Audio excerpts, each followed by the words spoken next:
You hear yourself recorded and you think, oh, I hope I don't sound like that. No, but then you have to sit on your own and go, do you know what, actually that's what I do sound like. And you just have to accept it.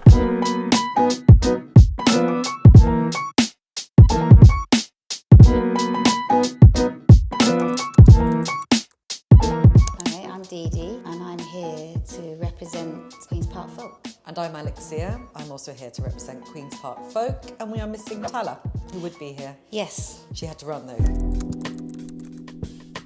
So Queen's Park Folk is basically a kind of community hub.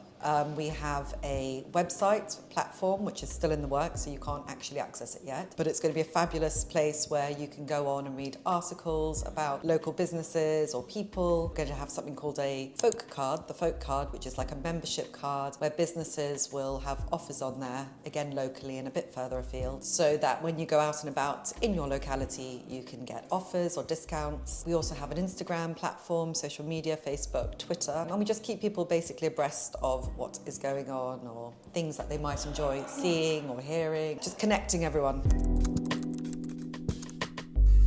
Alexia obviously already had Queen's Park Mums. We decided to all work together on it and decided, obviously being the three of us, we could make it more inclusive.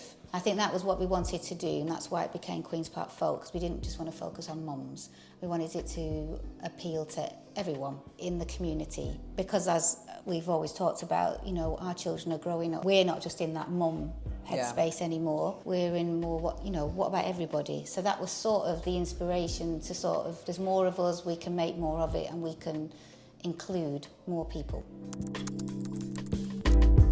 Basically, one of our biggest challenges at the moment is getting a website that we think reflects everything, and we're kind of being a bit perfectionist about it. We want it to look a certain way, and in some ways we just want to get it out now so then we can carry on tweaking it. But we want to make more connections with our businesses, because I found taking on Queen's Park Mums in January 2020, the area looked a certain way.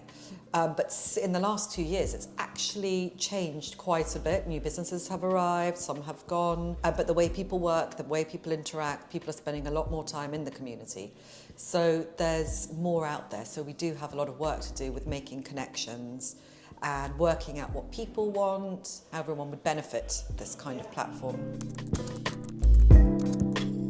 Busy, varied, like we say. And very engaged. It's a very engaged community, which makes our job so much easier as well. We do a monthly newsletter as well, and it has an amazing open rate, almost 50%, because people are engaged with what's going on. They want to know, what's opening, is there something exciting happening at their favourite pub or whatever. If something's on, if everybody in the community will be there to socialise or to support whatever's happening. So it is quite a tight community. Everyone's a lot of friends, people sort of hang out together a lot. And now, as we say, a lot of people are sort of still working in the area. So I would say busy is a good way to describe the area. I think now. busy. And evolving, actually. Every time you walk down, any of the local streets, you see places are closing, so something new is going in, and it's pretty exciting.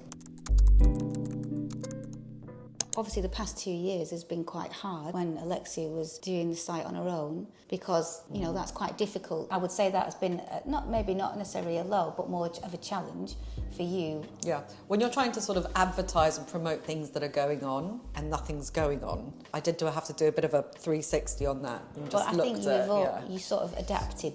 Yeah. And provided a different kind of service, I think, in that time, to just help people in the community. And I definitely moved away from just mums even at that time, because suddenly everyone was at home, not just the stay-at-home parents. And other people needed help. Yeah, exactly. But I think for me, the high has definitely been finding Tala and Dee Dee, and kind of not knowing at first that I knew Tala, and I knew Dee Dee through friends, etc., on the school run, but realising how actually we work together and how we're so different, and we have strengths for that. I do think that's a high. I think already when we're together, it's really exciting, and it's really nice that we're sort of already supporting each other. Someone needs to step up and help when someone else can't and stuff, and that feeling is quite nice. And we get excited when something's happened. And that's quite nice to get excited together about things that are happening. So I think that's a high. Yeah, that's definitely a high. Or our lows. I think the website, not underestimating how long that would take. to Yes. get off the ground, because that's such a big part. And we were kind of delaying, coming out, launching, because we didn't have a website for people to visit. But we've just kind of taken that on the chin, and we're just going to, we know it's launching any day now. That's a low. That's been a low, but that will be a high. As it comes together, it's exciting. Yeah. Say listen carefully to what you think is needed wherever it is that you want to do it. Listen to people and hear what they want and sort of get their opinions. That, I think, is quite important when if you are doing something that you want to include people in, find out what they want. That's one tip I would start with. But also realise you can't please everyone. Yeah. And it's got to be something that you enjoy and you're interested in to really kind of have that passion. But definitely, I think definitely also be open and realise not everyone necessarily, you know, whether they want to hear what you have to say or not, that's irrelevant, but they might have things that you haven't thought of that you should. I think get out there and get to know your neighbourhood. Yeah.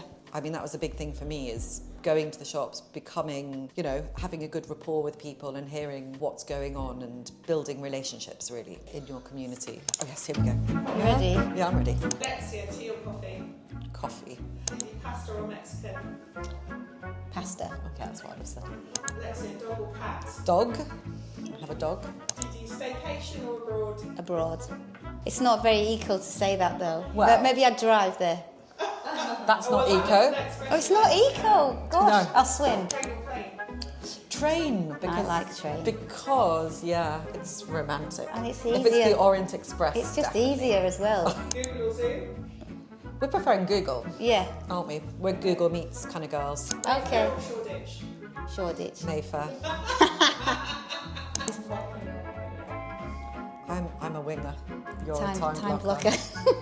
Yeah, I'm an organised hedonist, you are. I'm a disorganised. which is why I'm more, I don't know. No, but the real organised one isn't here. Yeah, Tala is like ultra. She's the one we it get sort of goes spreadsheets. like this. It starts organised. Yeah. But get things done, all get to the same point. Yeah. Yeah.